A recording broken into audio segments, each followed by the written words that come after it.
president? Will you sign a budget? Will see what happens. We'll see what happens. I'm a very capable person. We're going to see what happens. I can tell you this.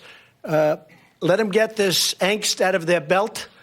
And when it is, we can do things so quick, your head will spin. I haven't changed very much. Been very consistent. I'm an extremely stable genius. Okay. Oh my God! Well, you know, Willie, my God. we've again, Willie, we've all known him for well over a decade. He has changed. I know he was always selfish and self-consumed and embarrassing at times, but he's changed a great deal mentally and psychologically, emotionally.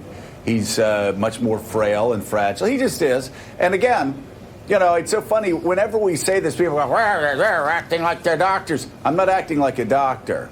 I'm telling you to go back, look at Donald in 1988, 1989, look at him on his Today Show clips, and look at him now. He can't complete sentences without repeating himself. You know, Willie, when we talked to him during the campaign and even during the transition, he would sit there for an hour and just repeat the same stories over and over again. Nancy Pelosi, again, probably the sharpest. We've said this long before Donald Trump said what he said. The sharpest, most effective speaker probably since Sam Rayburn. Historians will surely mark it down that way.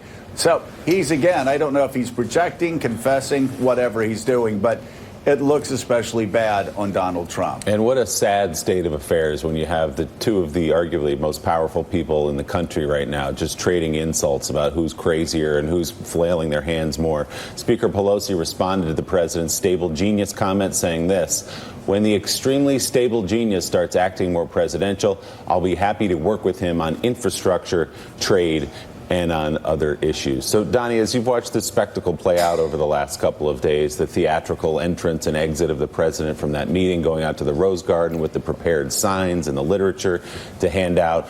You have Nancy Pelosi and the president arguing over who's less well mentally. What do you think about the state of where we are right now?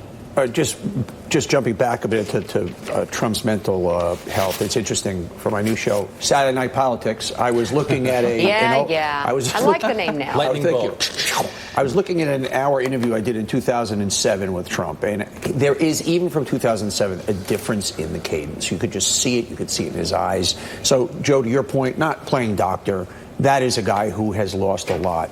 Back to Nancy Pelosi. What's so great about Nancy Pelosi is she's not running for president, but she is, to me, even more so than any of the candidates, the greatest weapon in the world. If that back and forth continues through 2020, Nancy versus Donald, Nancy is a Democrat, Donald's a Republican, she will do more damage to him than any other candidate. I love this because there is a competent, bright, dynamic, strong woman against a frightened, frail, weakened, clearly out of it man. And so to me, once again, this is Nancy Pelosi now 2-0 versus Trump. If we go back to the shutdown, that was Trump's most stunning, clear L on the head, courtesy of Nancy Pelosi. And the more he engages with this superior adversary, the more she kind of just paves the waves for the candidates to come in. I love you, Nancy Pelosi. Yeah. You know what's interesting, Donnie, is that Donald Trump